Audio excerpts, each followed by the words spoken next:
Hi guys, so in this part I am going to tell you what are the three different techniques of integration, and we'll start with the first technique of integration, that is integration by substitution. Now all those formulas that I have told you in the previous video, I hope that you remember all those formulas because we are going to use all of them rigorously in our next parts.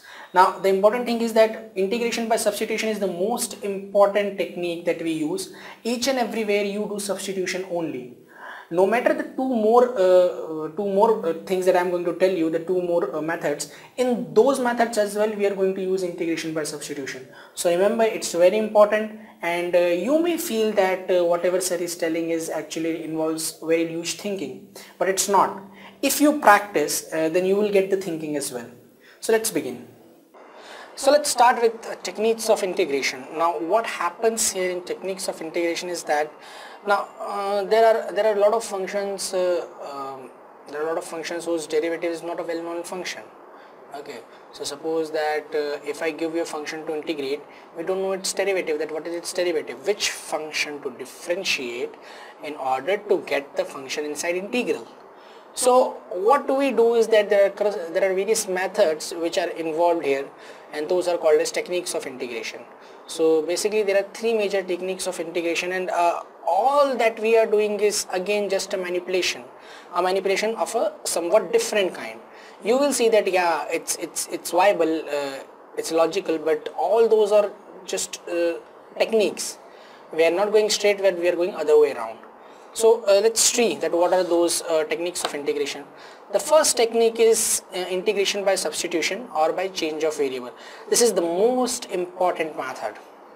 Now integration by substitution, that clearly says that we are going to substitute something as something else. Okay, we are going to substitute it. Or by change of independent variable. The independent variable is x. We are going to change it to some other variable. I'll tell you how we are going to do this. Next thing is integration by parts. Just like that we have studied the differentiation of two functions, function 1 and function 2. Here also the condition is integration by parts. We take two functions as a product and then we apply a technique. So integration by parts is also one of the techniques. Third is integration by partial fractions. It's very easy, you know partial fractions. So I hope that each and every one of you understands and will be able to solve the partial fractions. Let's start with the first technique, that is integration by substitution. Suppose that you have any function g's differentiation inside integral. Okay, for example, let's say that let's say cos x. Okay, dot d. Cos x is differentiation of sin x, as you already know. What we are going to do is that I am going to put g of x as t. I am going to substitute gx as t.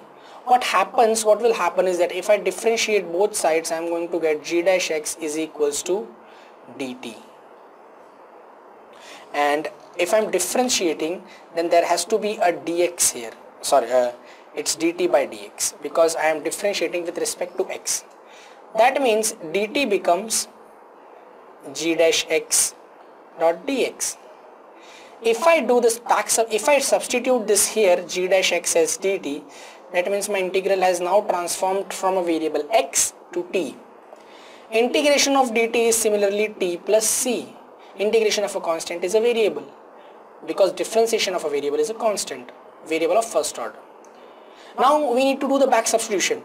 T was not our original variable, so we need to, if you have assumed something, then you are going to eliminate it as well.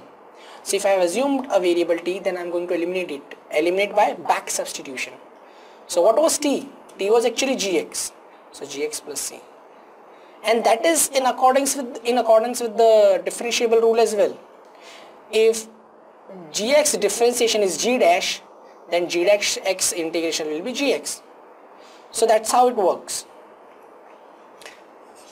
Let's take one more thing. Let's say f of g of x into g dash x. Now this is a composite function.